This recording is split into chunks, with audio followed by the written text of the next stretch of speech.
Oğlum talasemin hastasıdır. 2000 doğumludur. 24 sene yani talaseminidir. 15 günde bir kan alıyor.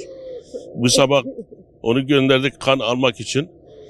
Geldi, ona yanlış kan verdiklerinden dahi bir telefon geldi bana. Kiminle geldi buraya? Yalnız geldi buraya. Çünkü yalnız gelip alıyor.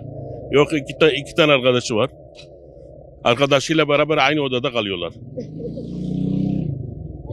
İki tane arkadaşıyla beraber aynı odada kaldıkları için arkadaşı bana telefon açtı.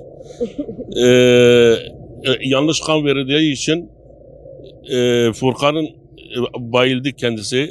Bir an evvel gel yetiş dedi. Bana telefon geldi. Ben de koşarak geldim, baktım.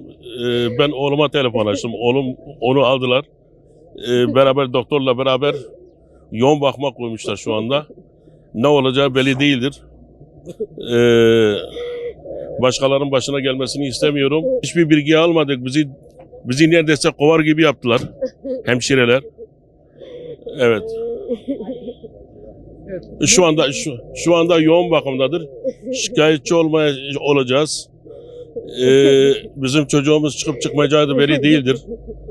Onun için bir şikayetçi. Şu anda başkasına hiç olmasa gelmesin. Başkasının kanı yanlışlıkla verilmesin. Yani biz o amaçla şikayetçi olacağız yani.